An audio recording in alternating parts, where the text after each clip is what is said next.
Good morning. It's 10:31. We're already running late.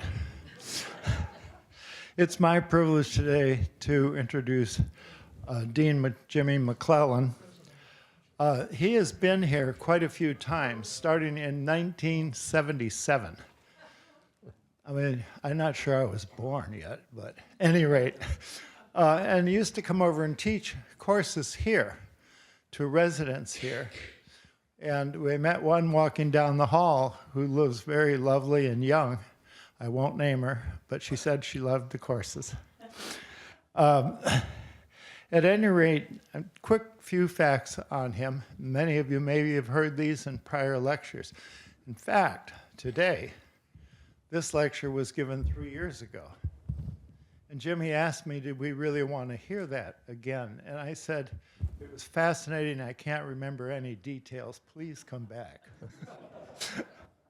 At any rate, he will be sharing this. And I think, and I'll say this right at the end, that there's a lot of relevance to what he's talking about to us today. And I'll mention that. Dean McClellan joined the faculty of Northern Virginia Community College in 1975. And he served 48 years at Nova and finished his last 17 as Dean of Liberal Arts. One of his specialties was what we're going to hear a bit about today, but just a bit, was that about the Native American populations of both North and Southern Western Hemisphere.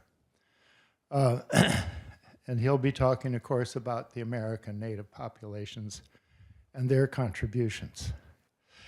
He's given much as well to our city and chaired the Human Rights Commission for a very long time, and also was honored by the state as having provided amazing and excellent leadership in human rights issues. His alma mater, the University of Texas, awarded him its Distinguished Alumni Award, and he was recognized for excellence in teaching and college administration. On college administration, I had taken a number of courses over across the street at Nova, wonderful courses. And I walked back in and compliment his particular staff member on a course, and I would ask him, what other teachers do you have that would match that one I just had? And he looked me straight in the eye and he said, you know, I can't give you a name.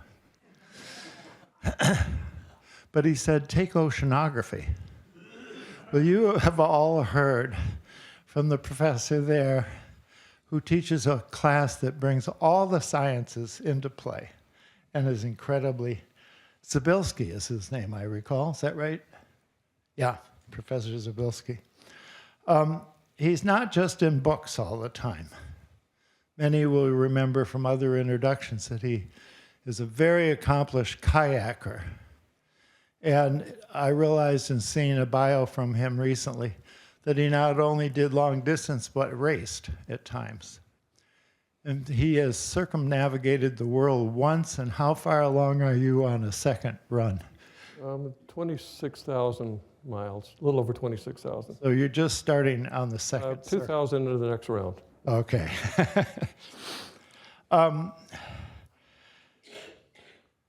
There is a strong, at least I see it, interest in what he's talking about today. What it is that the Native Americans, when our European and other ancestors came to settle this country, contributed to our country. And then I started thinking, let's flip the question. What is it that the immigrants who are coming now for a better future are contributing to us now, and in what ways? A terribly important question that we need to address, and I think we need to change a lot of the things that are going on right now. Last item. Awed, like many of you, about the wonderful contributions Jimmy McClellan has offered, guided people to.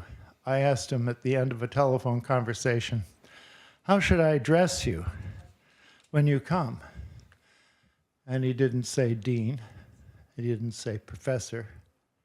He said, call me Jimmy. And with that, thank you for being here, Jimmy. And you are mic'd, right? Okay. Hopefully.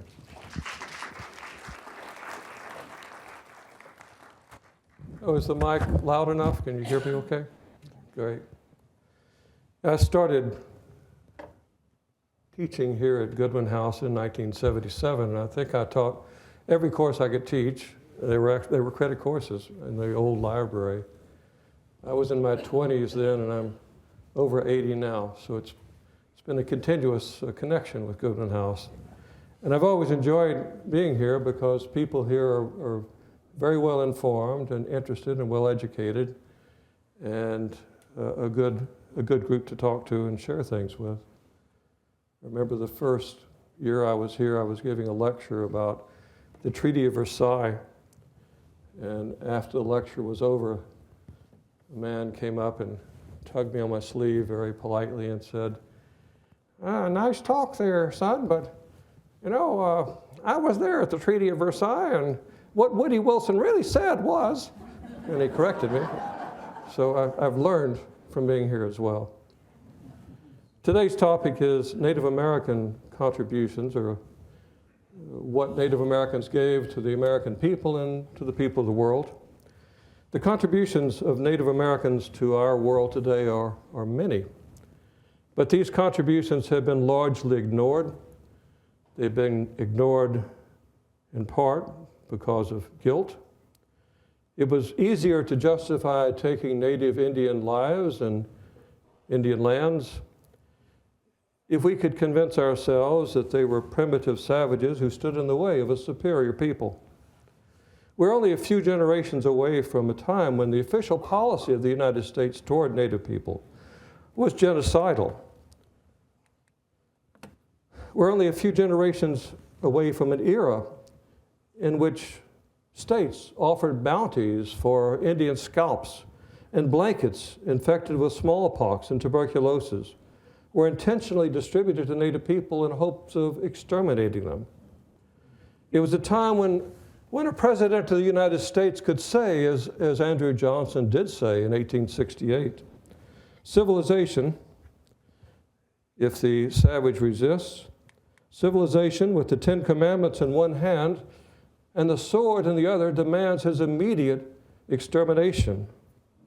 President of the United States. The Ten Commandments were wielded by such enlightened souls as W.A. Jones, who was Commissioner of Indian Affairs in 1903, who said, "It is probably true that the majority of our wild Indians have no inherited tendencies whatsoever toward morality." And the sword was wielded by such military commanders as General Philip Sheridan, who said, "The only good Indians I ever saw were dead." And William Tecumseh Sherman, who said, "The more I see of these Indians, the more convinced I am that they all have to be killed or maintained as a species of paupers." And I've been pushing the wrong button here. Jeffrey Amherst, for whom a city and a distinguished university are named, is one of the people who distributed blankets to the Delaware in hopes that the smallpox that was there from the hospital would infect the Delawares, and it caused an epidemic along the entire western frontier. And of course, Andrew Johnson, President, Sheridan, Sherman, and Theodore Roosevelt. Reducing Native Americans to paupers or worse began long before General Sherman or General Sheridan. In 1640, it might surprise you to learn that the first of the American colonies that actually legalized slavery in the New World was not our own Virginia, but it was Massachusetts. And they did so after a war with the Narragansetts. And you might wonder, how could the pious Puritans justify enslaving human beings, given their strong religious beliefs? And the answer is they used the Bible for that purpose. They found in the Bible justification for slavery if the slaves were, quote, lawful captives taken in a just war. And what could be more just than a war against the Indians? After all, they owned the land which we wanted, and they refused to give it to us. Enslaved Indians were found in every colony and later in every state after we became a republic.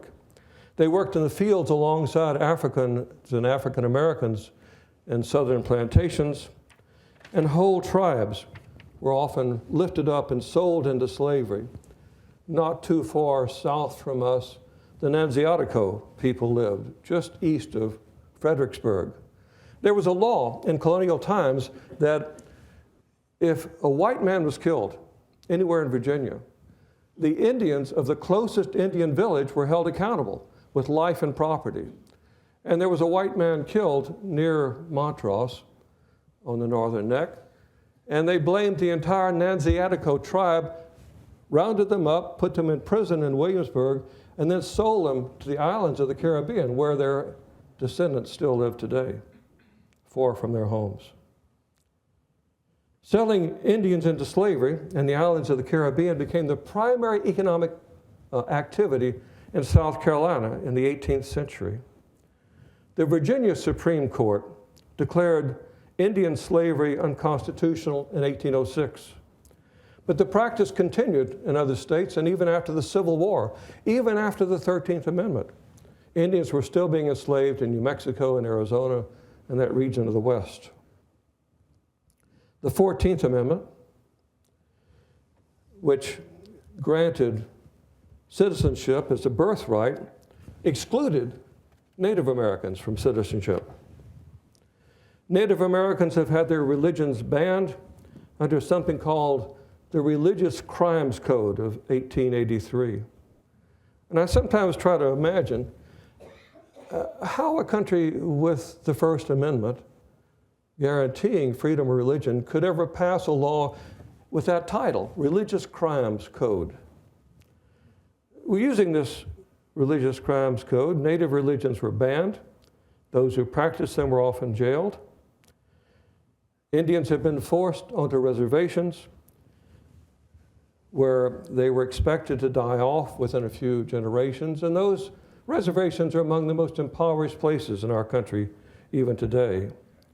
Native children were forcibly taken from their parents and sent hundreds, sometimes 1,000 miles away to boarding schools where they were punished for their dress or their speech or their religion as we tried to turn them into white men. In 1946, the General Assembly of the United Nations unanimously adopted a resolution defining and outlawing the crime of genocide. The definition said genocide includes, quote, acts committed with the intent to destroy, in whole or in part, a national, ethnical, racial, or religious group. And 5 acts were enumerated under this definition of genocide. First, killing members of the group. Second, causing serious bodily or mental harm to members of the group. Deliberately inflicting on the group conditions of life calculated to bring about its physical destruction in whole or in part. Imposing measures intended to prevent births within the group. And of course, after those births, as Colonel Chivington says, nits make lice. Kill the babies because they grow up to be Indians. And the 5th of these definitions, forcibly transferring children of the group to another group. Any one of these 5 points constitutes genocide. All 5 were inflicted upon Native Americans. Whole nations became extinct. Tecumseh was a great leader of the Shawnee. In 1810, he addressed General William Henry Harrison, And he said, "Where today are the Pequot? Where today are the Narragansett, the Mohican, the Bocannet, and other powerful tribes of our people?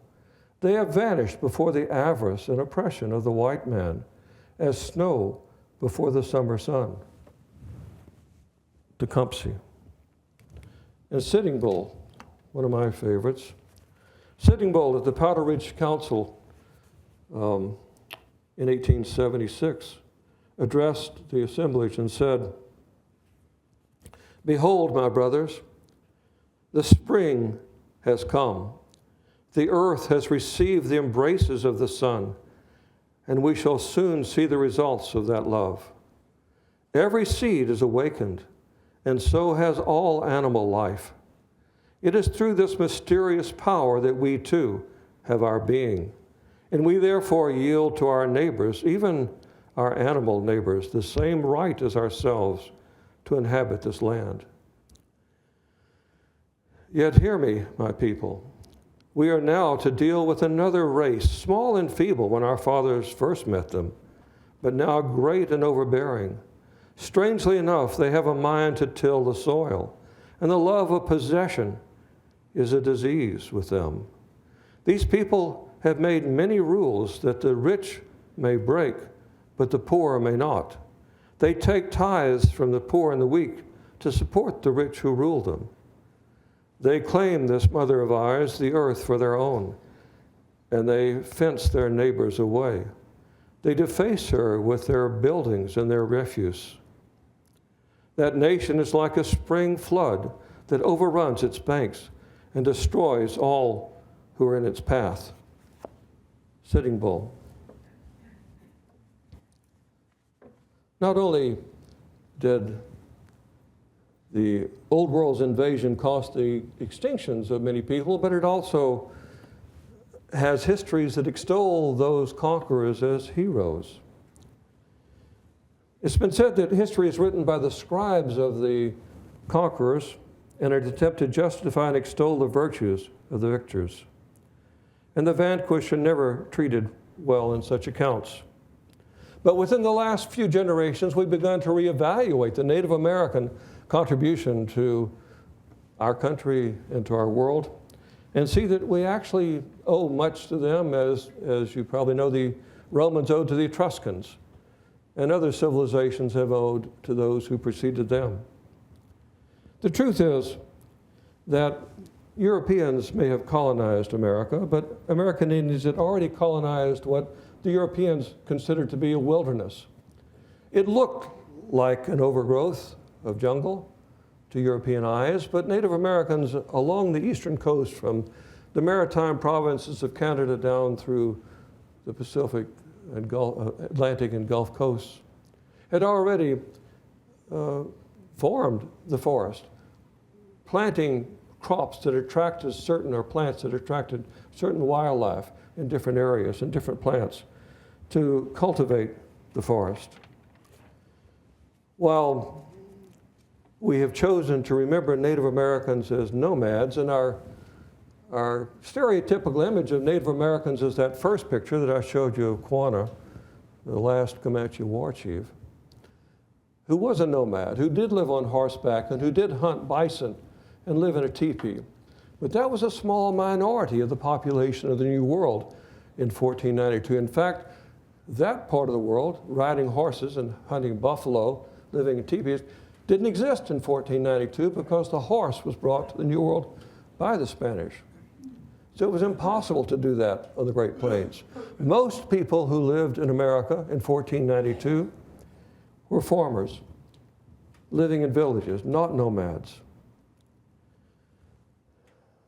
The first city in the Western Hemisphere, I was there in January. This is Caral in Peru, in the Supe River Valley. And all up and down that valley, all the way down almost to the Pacific coast in Peru, was one large city, the first city in the Western Hemisphere, 5,000 years ago, 5,000. Before the pyramids were built in Egypt, there was urban life in America. And that urban life was a life based upon agriculture, not riding on horses, not living in teepees, not hunting bison. This is the remains of a 5,000-year-old structure, a temple. And there are about 9 of them at this particular part of Caral, but it stretches all up and down this river valley. It's pretty bleak today. It's desert. If you've been to Peru, you know that the coastal part of Peru inward for quite a few miles is desert. And then you reach the mountains. The Andes go up maybe 14,000 feet or more. And that's when you get into jungle and rainforest. And the rivers come out of that jungle through the mountain gaps and into the Pacific. And along that stretch of desert, crops were planted many, many years ago. Astonishingly, Native Americans, more of them were killed by Europeans before they ever laid eyes on their first European. And this is a bit strange to think of mass murder being committed without any physical act on the part of the murderers. But the reality is that the New World was somewhat sterile in terms of its connection with the rest of the world. Africa and Europe and Asia had been trading with each other for centuries. Not only did they trade goods and services, they traded ideas, and they traded germs. And so epidemics in one part of that world island, that is Asia, Africa, and Europe, were shared throughout the region. And over time, people in all 3 of those continents built up immunities to diseases. And diseases became childhood ailments like measles. But when Europeans came to the New World, they brought with them those diseases, which had become childhood diseases for them, but in an area where those diseases had never existed. It was like setting a match to a prairie grass in the summertime. It was a wildfire that spread across the country at 400 miles a year. Epidemics. And it was not uncommon for 90% of a native population to be wiped out within 1 generation after the first contact with Europeans, even before they saw their first European. And so what we saw often when we moved into a new area was not a civilization at its peak or a culture at its greatest. What we saw were the survivors. Imagine, we're a nation of 335 million people. If we lost 90% of our population within 1 generation, and we only had, say, 35 million people left, how could we make this work? I have no idea how this works. Even after I push the button, it seems like magic that this picture turns. The things that we do because we built up this great civilization. Losing 90% of our people would change us dramatically as it did native people. Most of our cities today are built upon the sites of what were cities of native people before Europeans came to the New World. As the newcomers in America occupied these lands, they often took over the fields already cleared by native people. Settlers in New England moved into the lands abandoned when the native population was wiped out by an epidemic brought by English fishermen. Of course, the pious colonists of New England, Massachusetts, attributed the cleared fields and the dead Indians to an act of God. As Puritan elder Edward Johnson wrote, "God's concern for our mission has been lovingly manifested by striking the Indians with the plague a few years before our migration to America." Even today, much of the American highway system is built upon trails and roads cut by native people before we came here. Route 1 was an Indian road stretching along the fall line from Maine down to Georgia. And over across the mountains, Route 11 was an Indian trail and became the Great Wagon Road later as it was widened. The land which the white man sees still bears native names. 24 of the 50 states have names that are of Native American origin. New England alone has more than 5,000 Indian place names. Thousands of American cities, Chicago, Manhattan, Tucson, Seattle, Miami, Wichita, Tacoma, and the exact center of the universe, Waco, Texas. I know that because I've seen maps of Western Hemisphere, and Waco's right there in the middle. Also, my family comes from near there, so that helps. Our rivers, the Potomac River, Anacostia River, Occoquan, Patuxent, Rappahannock. Most of our rivers on the East Coast still bear the names that they were called by the Indians. And those names, like Occoquan, the name of the people who lived along the river were the Occoquans, and the river was the same name because it was the highway that connected a particular tribe or particular nation.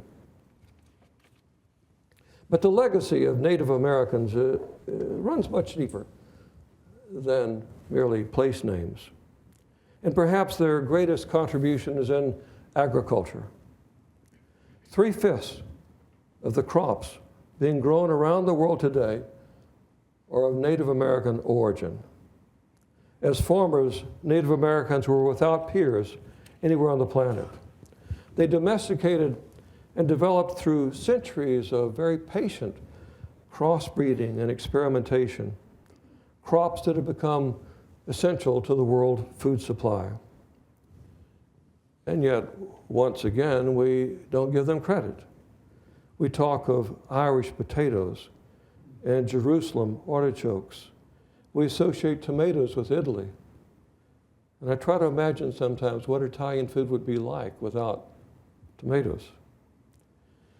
We associate potatoes with Ireland and Germany, and pineapples with Hawaii, and vanilla with Madagascar, and chocolate with Belgium. But all of these foods were developed by Native Americans long before the first European stepped foot into the New World. In fact, over half of the crops grown on American farms today were developed by Native Americans and were being grown here before Europeans came to the New World. We took their lands, but we continued to grow their crops. The people of the New World were among the greatest agriculturalists of all time. There was an article a few years ago in the Washington Post that I clipped out. It says, Thomas Jefferson used to say that the greatest of human benefactors was the man who brought to the New World, or brought to the world, a new food crop. It is not as well known as it ought to be that the Inca Empire stretched as many miles as the Roman Empire, which spread from England to Persia, and that without plow animals, without cash, iron, or even wheels, they terraced whole mountains up to 12,000 feet above sea level.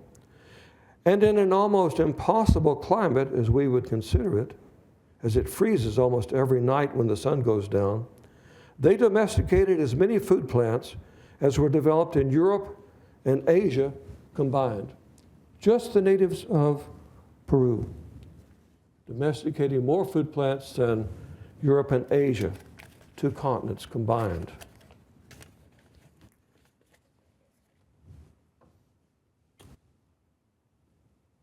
Potatoes, we can think for, that's potatoes on the left, in case you didn't recognize them. Potatoes were developed by the people of the Andes. They developed some 250 varieties of potatoes. And terracing the mountainsides, they had to find some way to keep the crops from freezing at night. And they did so using water, which retained the heat in the day and kept it from freezing at night. Corn or maize also developed after generations of crossbreeding. Corn does not grow in the wild, neither does the other kind of corn here. They're both human inventions.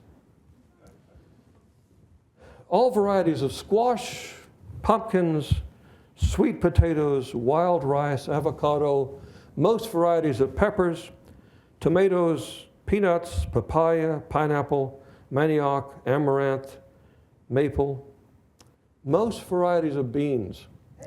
These were plants domesticated by native people.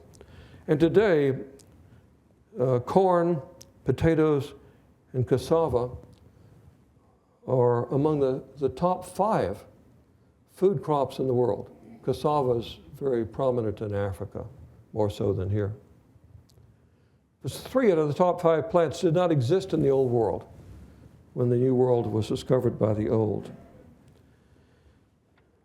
Most berries and most nuts came from America. Had the Europeans not come to America, the continents of Europe, Africa, and Asia would still have limited diets and food shortages, the kind that marked their history before 1492. Harold Driver of the University of Indiana noted, "If the Indians had not domesticated any food plants, the world today would have less to eat, and population would consequently be smaller. It took centuries to domesticate a plant to the point of high yield of nourishing food. If the Indians had not achieved this for maize, potatoes, sweet potatoes, and other plants, it is doubtful that Europeans would ever have accomplished it." It's no coincidence that world population ballooned after 1650, after the plants of the New World began to be spread across the planet. Human population actually grew very slowly until around 1650. Human life dates back maybe 2.5 million years. If you were to draw a timeline of human existence across this room, you'd get to maybe an inch before that wall, all the way across, before our ancestors crossed what's called the agricultural revolution, when they ceased to be hunters and gatherers of wild plants and became farmers and herdsmen, controlling plants and animals. That's when we became village dwellers. And that's when civilization begins, an inch before that wall. Our population grew very slowly before that agricultural revolution. And the estimates are that the human population on the entire planet was about 5 million people at the time that that agricultural revolution, or also called the Neolithic Age, began. At that time, the world population was doubling once every 60,000 years. 2,000 years ago, the world population was about 200 million people. That's at the height of the Roman Empire. In 1650, the human population reached 500 million, or 500 million people. By that point, it had a doubling rate of 1,000 years. The human population rose to 1 billion by 1850. So you can see, 1650, the world population begins to shoot up. The right side, 1 million, 2 million, 3 million, 4 million, 5 million, up. That chart is the number of population. The bottom line is the number of people, number of the years, rather. In 1930, we passed the 2 million mark. It took only 45 years to go from 2 million to 4 million, which we reached in 1975. We crossed the 5 billion mark in 1986 and 6 billion in 2000, and today we're over 8 billion.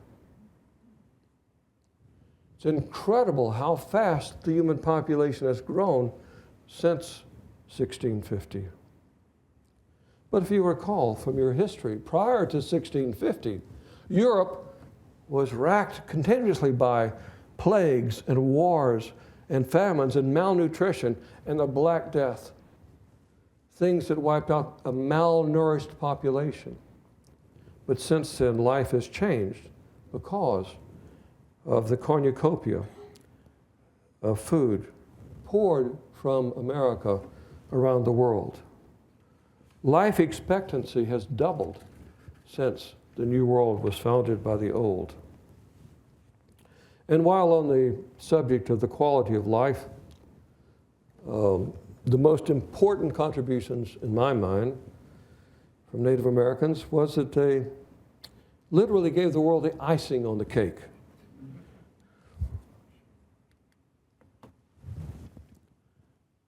The Totonacs, who live just across the mountains from Veracruz in Mexico, were the people who developed vanilla.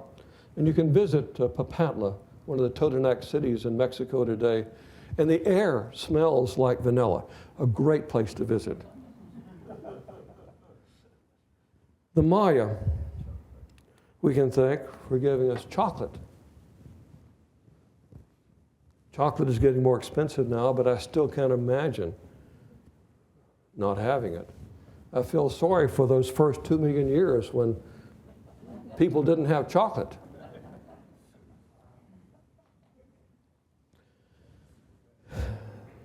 Movie theaters also, I think there's a connection here. Movie theaters weren't invented until just maybe a quarter inch before the wall.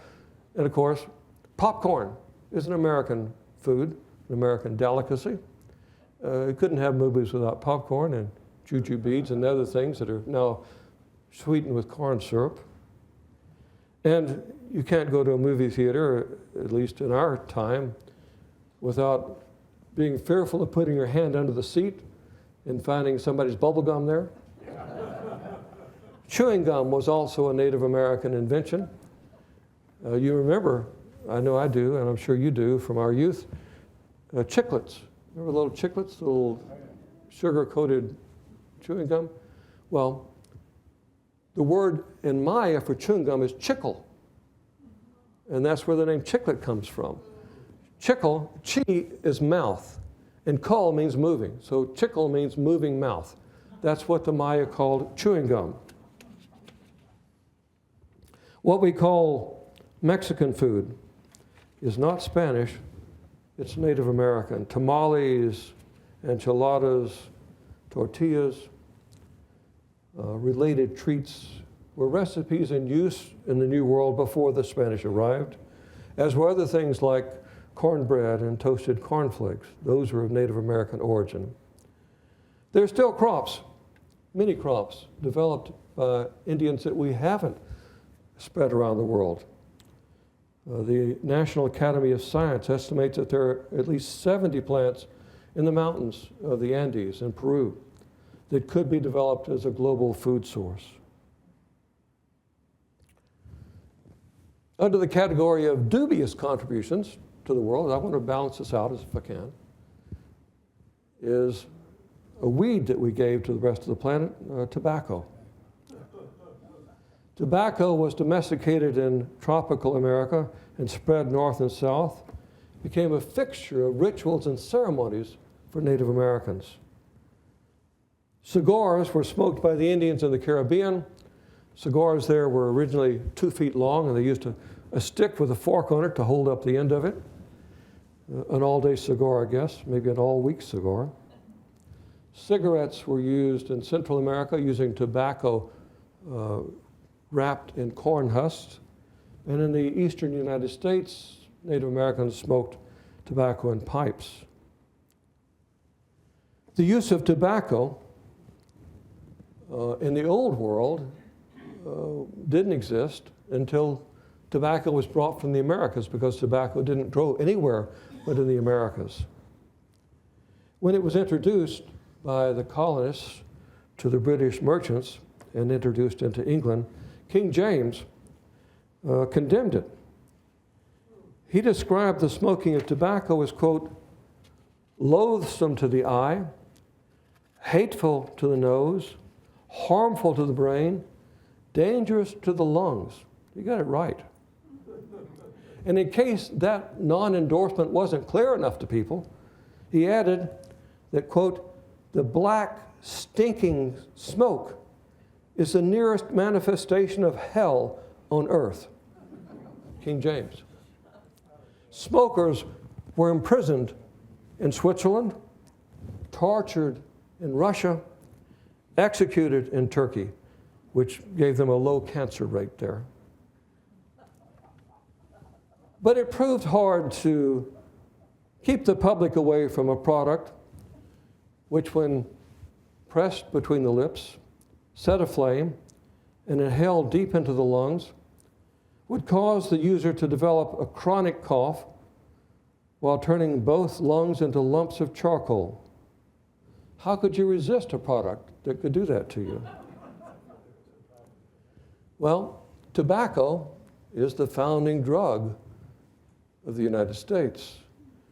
The English sent settlers to Jamestown in hopes of finding gold, like what the Spanish had found in Mexico and in Peru.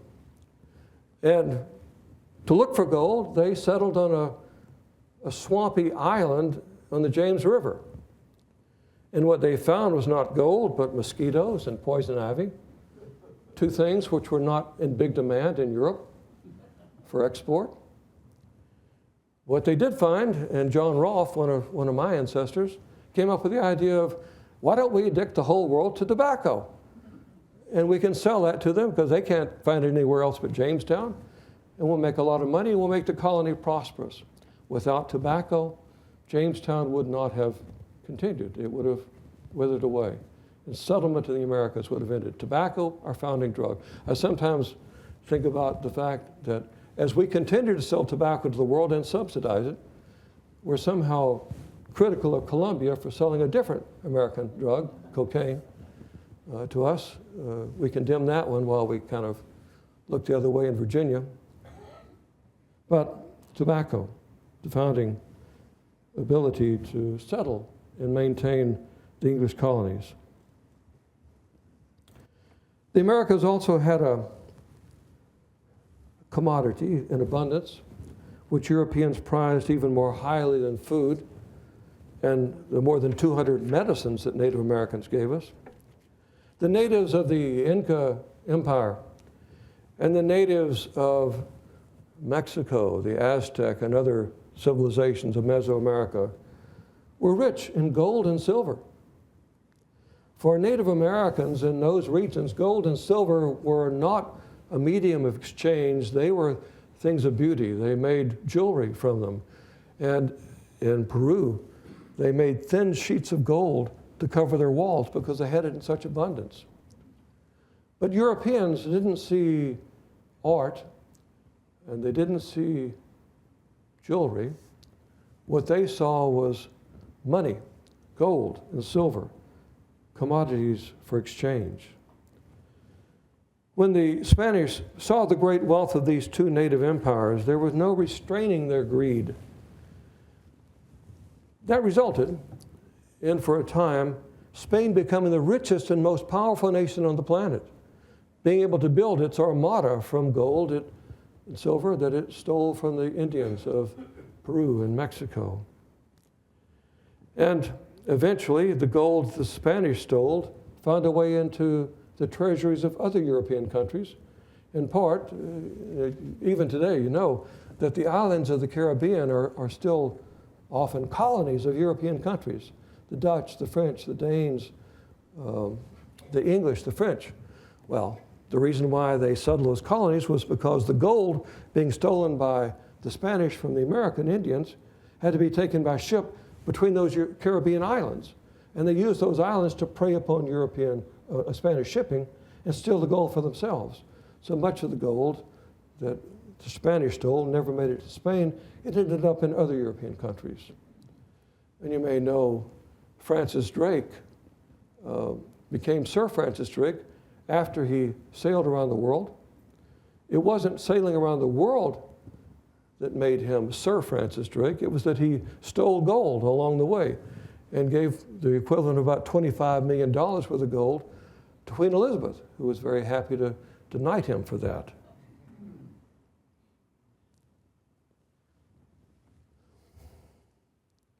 The wealth stolen from Native America gave Europe the means to build armies and navies, which in turn allowed them to take lands and resources and human labor from the rest of the world to colonize the world. By 1920, there was scarcely a spot on the planet that was not under the control of one or another European countries or Europeanized countries like the United States. The countries of Western Europe, using the golden foundation that they had, built armies and navies to conquer the world. And they began to draw resources from the rest of the planet to enrich themselves. Prior to 1750, a peasant living in Europe and a peasant living in Africa and a peasant living in Asia lived at about the same economic level. But by 1850, the ratio of European income to the non-industrialized nations was 2 to 1. By 1950, it was 10 to 1. By 1960, it was 15 to 1. And by 2000, it was 30 to 1. European wealth versus what we called the third world, the underdeveloped world. The foundation upon which this gap is built was the gold and silver taken by force and coercion from native nations. It's no wonder, in my mind, why we find people from those impoverished areas begging at the door of Europe and America to share some of the wealth that we have gained over the past 300 years, sometimes at their expense. There was another commodity, though, that the Spanish prized just as highly as they sought the gold and the silver. And it may surprise you that this commodity was a bug. This bug, the cochineal. Ever heard of cochineal? Well, you're probably wearing it right now and you don't know. The cochineal is an insect, a small member of the beetle family, which, when crushed, produces a brilliant red or vivid orange dye. The Aztec had plantations, cactus plantations, where they raised and harvested cochineal. Cardinals, the cardinals of the Catholic Church, have bright red robes as a result of cochineal, the dye from America. Cochineals, after the conquest of Mexico, the Spanish conquered the world market. And today, cochineal is still used to color clothing, to color food, and cosmetics. It's used to give the pink, red, and purple color to everything from popsicles to cherries to port, wine, cheese, juices, and soft drinks, to lipstick and face blush. More than 800 cosmetics in the United States use cochineal as the coloring. Now, many of you who wear lipstick may not be aware that you're smoothing crushed bug on your lips. When you read the label, though, what does it say? Natural coloring, because bugs are natural. They got you. It was also Native Americans who gave the world rubber. In Mesoamerica, it was the Olmec, who were called the rubber people by their neighbors, used rubber for waterproofing their clothing and for the soles of their shoes. Elsewhere, it was used for making rubber balls for athletic events. In Mesoamerica, before the Europeans came, they still play the game today. Used for making bulb syringes and other things. Canoes and kayaks and hammocks, snowshoes, and a myriad of other inventions of Native Americans are still found worldwide. And one of my matters for which I'm most grateful is daily bathing. You know, before the New World was discovered by the Old, the English considered it to be unhealthy to bathe more than twice a year.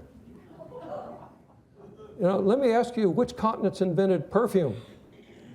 It wasn't Native Americans, because they believed in bathing every day, year-round. And that was a practice that we've adopted from them, thankfully. One of the greatest contributions of Native Americans to the world today is in the area of political theory. When the Europeans came to America, the old world was governed by kings who claimed the right to rule by divine guidance, who were anointed by their God to rule. And the people accepted that power came from the top because the king was God's chosen person to rule them. When the Europeans came to America, they imagined that Native Americans must also be governed by kings. And so in Virginia, they called Powhatan a king of the Pamunkey and the Confederation. And Coxsacotchie was the queen, later given an official ornament by the King of England. But Native American societies were not governed by kings or by queens, and people who claimed to be the descendants of Cherokee princesses, the Cherokees didn't have princesses, so I'm not sure where that comes from. Native American societies were not top-down, they were bottom-up. Errol Gibson writes, a historian, Native American societies were primitive democracies where personal freedom and rights of the individual were paramount. Indian society was generally classless. Status and rank were based upon ability and performance. Native American governments were models of decentralization, local self-rule, and voluntary confederation. The explorers may not have understood this, but philosophers from John Locke to Karl Marx cited Native Americans as examples of how societies could be governed without kings in a nation of liberty, equality, and democracy. It is interesting to note that the Iroquois League, a confederation of 6 nations, the Mohawk, the Oneida, the Onondaga, the Cayuga, the Seneca, and the Tuscarora, 6 nations, joined together around 1250 to form a confederate or federal-style government. Each village governed itself democratically. All the people gathered for an assembly on a periodic basis. They were organized into clans. They gave us the word caucus, which we still use, because the clans broke up from the general meeting, went back to their own neighborhood, talked about things, and came back together for the general meeting. Decisions were made with everybody voting. Everybody, no matter how young or how old or what your gender was. You voted at the village level. And the village elected representatives to the national level. Each clan had a representative at the national government.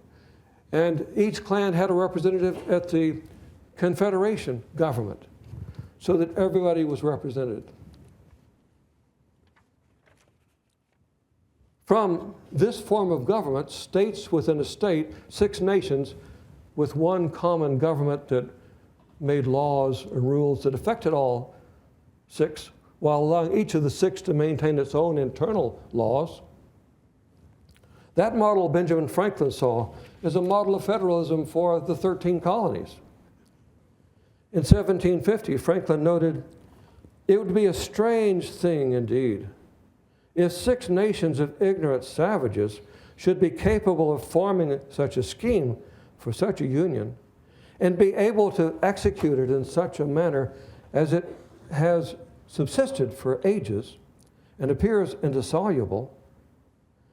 And yet a like union should be impracticable for 10 or a dozen English colonies to whom it is more necessary and even more advantageous." Franklin put forward the Albany Plan of Europe, or of Union, in 1750, a plan to join the 13 colonies under a confederation government. Each would maintain their local assemblies, but each would have a national unity to make laws that affected them all. It was ahead of its time in 1750, but in 1775, the time had come. And the Articles of Confederation were based upon the Iroquois Constitution, which has been passed down orally from 1250 and finally put into print in the 1890s. Still exists. Benjamin Franklin, Thomas Jefferson, and other of the founding fathers were also impressed that power in Native America was not hierarchical, as it was in European forms of government. They were inspired by Indian freedom and participatory governance. Jefferson's idea that governments derive their just powers from the consent of the governed, and that all men are created equal, reflect ideals that he witnessed in American Indian society, not something he saw existing at that time in Europe. But what Jefferson and others of his generation failed to notice, or maybe failed to understand, was that there was something very different about that Iroquois Confederation. Something very different about those 6 nations that had joined together to form the Iroquois League. And that difference was very opposite from European. Only women could vote in the Iroquois Society. I know it's a popular idea with some of you in the room here. Men held office, but men couldn't vote. Men represented the women. And when a clan of the women of a clan elected a representative, he was not a free agent. They instructed him of how to vote at the National Council and at the Iroquois Council. And if he didn't vote the way that they asked, he was replaced and forever disgraced for not honoring the wishes of the women who were his constituency. Property, all property in the Iroquois world belonged to women. When a man married, he moved into his wife's house. And when she was tired of him, he was gone. A man had to ask his wife even permission to go hunting. Why? Because the weapons belonged to the wife. Honey, me and the guys would like to go make war on the Huron. Well, that gate still squeaks, doesn't it? And did you mow the lawn yet?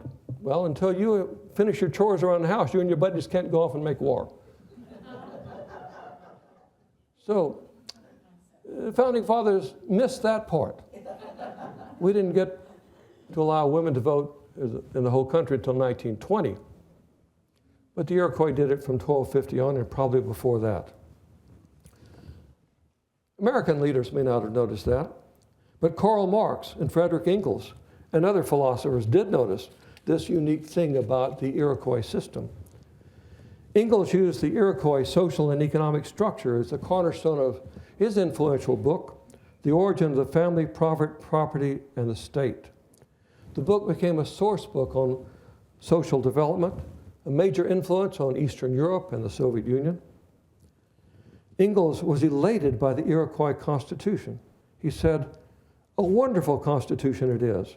No soldiers, no gendarme or police, no nobles, no kings or regents, prefects or judges, no prisons, no lawyers, no lawsuits." The Iroquois, Marx and Engels wrote, had created an ideal society. Quote, "There cannot be any poor or needy. The communal household and the clans know their responsibilities toward the old and the sick and the infirm, and those disabled in war. All are free and equal, the women included." So to Western democracies, the Iroquois inspired political and civil liberty. And to the Eastern and communist countries, it inspired social and economic equality. In 1979, the League of the Iroquois, which still exists, issued this statement: "The Six Nations Confederacy is among the most ancient, continuously operating governments in the world. Long before the arrival of European peoples in North America, our peoples met in council to enact the principles of peaceful coexistence among nations and the recognition of the rights of people to a continued and uninterrupted existence. European people left our council fires and journeyed forth into the world to spread principles of justice and democracy which they learned from us, and which have had a profound effect upon the evolution of the modern world. We owe much to the Native Americans who lived in the Americas before the old world learned the new. With the passing of time, we will hopefully give Native Americans more of the credit they are due for what we have learned from them." And this is an Iroquois village reconstructed. This one is in Ontario. This is a village of the neutral people who are not part of the League but were an Iroquois people. Their villages are surrounded by stockade walls. And interestingly enough, when you walk through this door, you walk into a maze of different passageways so that it was difficult to find your way into the village if you were an enemy. And then inside the village, they built their longhouses. Longhouses were owned by the women of a clan. And the husband left his clan. You married outside your clan. and moved into his wife's clan's home. And on the inside, there are benches about 2 feet above the ground and about 6 feet above the ground, and those were workplaces in the daytime and beds at night. In the Iroquois League, there were compartments. So a longhouse could be maybe 130 feet long, but it was divided into apartments about 20 feet each, 20 feet long. And 2 families occupied each of these compartments with a central fire for both families. Iroquois. So, I kept you a long time. Any questions or comments about anything? Well, I know lunch is coming up, right? So that's, I'm what's standing between you and a meal, so. You all took notes, I hope. Otherwise, he'll be back here 3 years again to remind us what we need to know about our native populations. We're open for questions, maybe 10 minutes or so. I just want to say thank you. I learned so much, and please come back so I can hear it again. Indeed, indeed. Well, I said I've been coming here since 1977. I expect I'll probably be back again. Yeah, and I think maybe, Jimmy, you said this, but the Iroquois couldn't go to war without the women approving it first. And that's quite a switch. Other questions? Sheridan's middle name was Tecumseh. How did he get that name? I've wondered that myself, and I meant to look it up before I came today, and I didn't. So I'm sure Tecumseh was quite famous at the time that Sherman was born, because Tecumseh was the first Native American who thought of himself as an Indian. Most Native nations were ethnocentric. They thought of themselves as being true human beings. In fact, if you learn the name of most Native people, it's not the name by which we call them. The name by which we call them usually means enemy. So Comanche, the first slide I showed was Quanah, who was a Comanche. He called himself a Namurna, which means real people. The word Comanche is a Ute word meaning enemy. So often the white man moves into an area, conquers a people, and says, what's the name of the people over the mountain or across the river? And the word was, oh, those are our enemies. That became the name by which we called them then.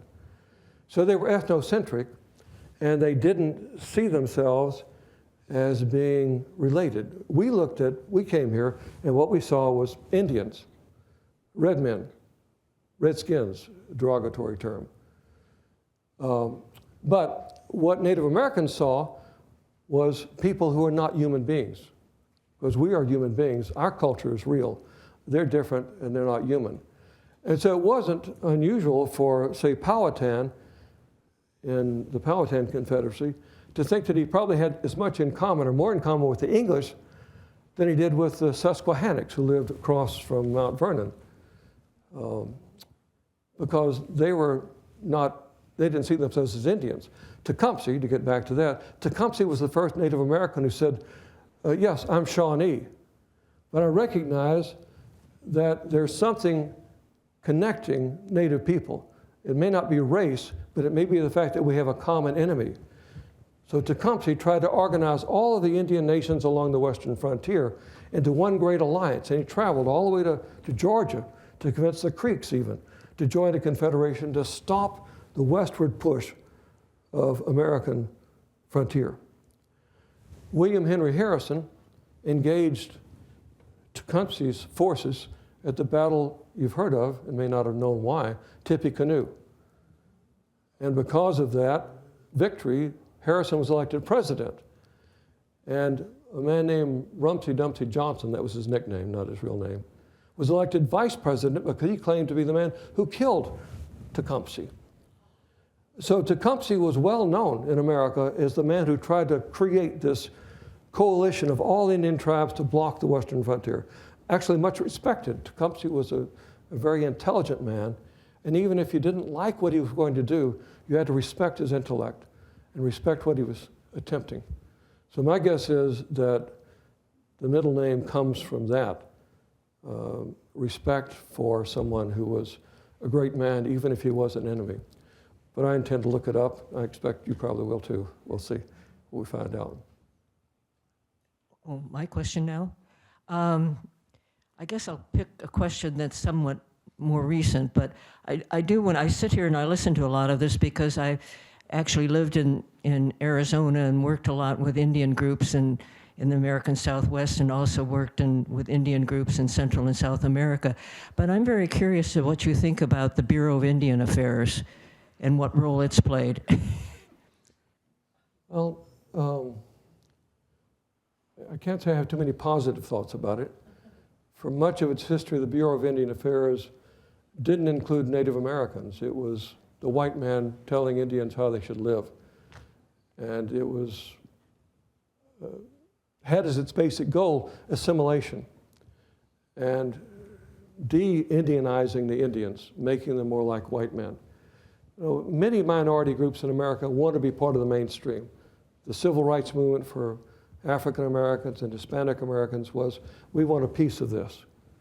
Native Americans often feel like, or felt like, no, they didn't want to be part of this ruling class that came in and took their lands and life. So I think the BIA never had the best interests of Native Americans in mind, because it represented the American government, which had to have the best interests of the American people in mind. And as you know, Native Americans didn't become citizens until 1923. So the BIA, Bureau of Indian Affairs, by whatever name it was called, and it was originally part of the War Department, was not here to represent Indians in their best interest. It was for the best interests of the government to which it belonged, representing the people who elected it. So I don't think a whole lot about it. I was actually, in 1972, when the American Indian movement came to Washington in the Trail of Broken Treaties and occupied the BIA building, I actually went inside the building during the occupation, and they were going through all the records and finding out ways in which the money that's supposed to be theirs was being given to other uses. Not much came of it, but they did find the records.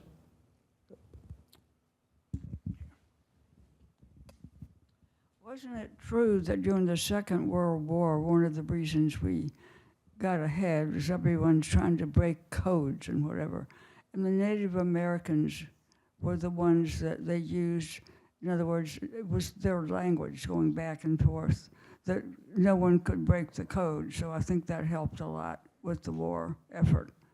It's the Navajo in particular, but also the Comanches were used as code talkers.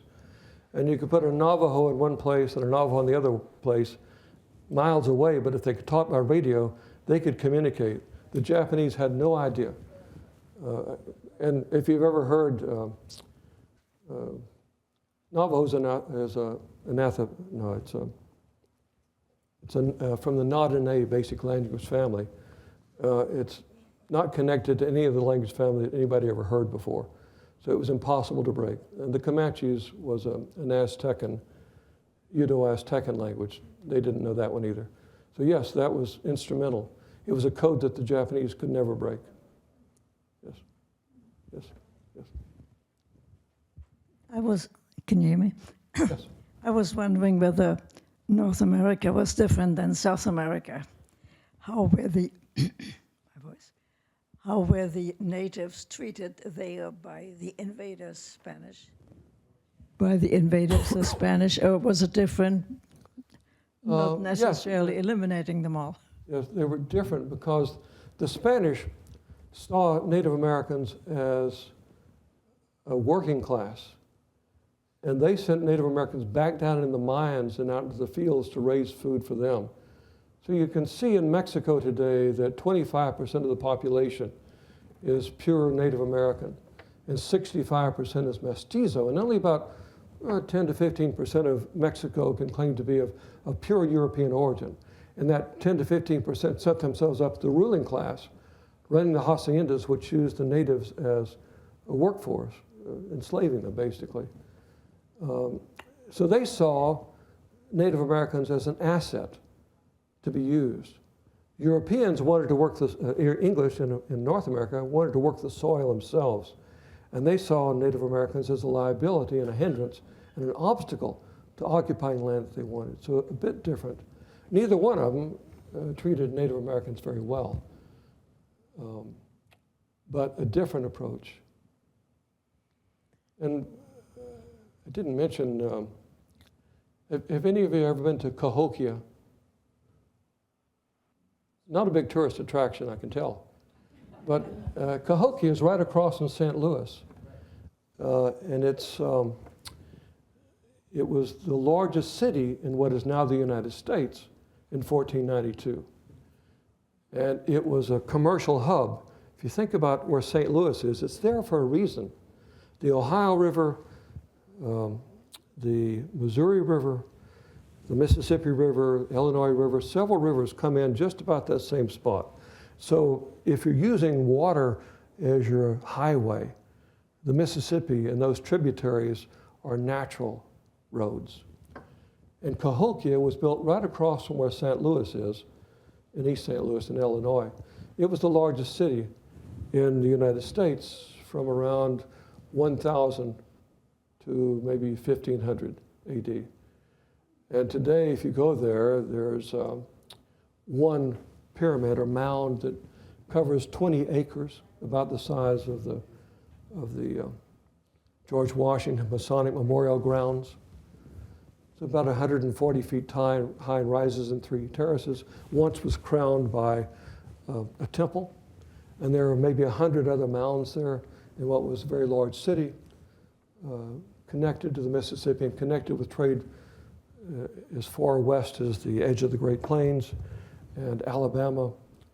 If you go to Alabama, for example, there's Moundville outside of Tuscaloosa, which was an offshoot of the Mississippian culture. The Black Warrior River comes up there, and then you could enter the river and go all the way to the Atlantic. So those rivers were highways. A network, but that civilization was wiped out by the diseases. By the time we got there, all we found was just the earthen mounds. That's not an answer to your question. I just happened to think about it and went off on the wrong track. I'm sorry. I'm fascinated by these long houses because the Six Nations were up around the Great Lakes area, weren't they? And it gets awfully cold. It gets awfully cold up there. So how did they heat the long houses? That's one thing. And the other question, I grew up in Pamunkey and Mattaponi area, and I wondered how the Algonquin tribes along the East Coast fit into this history. The Mattaponi and the Pamunkey were part of the Powhatan Confederation. Powhatan was Pamunkey, and he's buried on the Pamunkey Reservation today. There's a mound where he's buried next to the water. And if you go to the Pamunkey Reservation, which I'm sure you did when you lived down there, they can direct you to where his burial site is. The Algonquins lived along the East Coast. They were the most prominent language family. But there are many dialects of Algonquin, like Latin gave us Spanish and French and Portuguese and Romansk and Italian. Algonquin also has many different languages like that that are somewhat similar but still different enough to be distinct languages. Algonquin was spoken all the way from the maritime provinces of what's now Canada down into the Carolinas. And the Algonquin people lived below the fall line. We live at the fall line here. Great Falls is the end of the tidewater, and then you go up into the Piedmont and then to the mountains, geographic areas. Above the Piedmont, Iroquois languages were spoken and Siouan languages were spoken, but Algonquin was spoken by people who lived in the tidewater area along the rivers, tidal rivers. So that's how they fit in. They were enemies of the Iroquois, so the Europeans, English, made friends with the Algonquins and the Powhatans, and together they made enemies, made war against the Iroquois and Siouan-speaking people above Richmond and above Washington and above Fredericksburg, where the fall line runs. Is that an answer to your question? That'll be our last question. We've held a lot of people here much past the period of 11:30. Thank you, Jimmy. Come back again, Okay, please. thank you.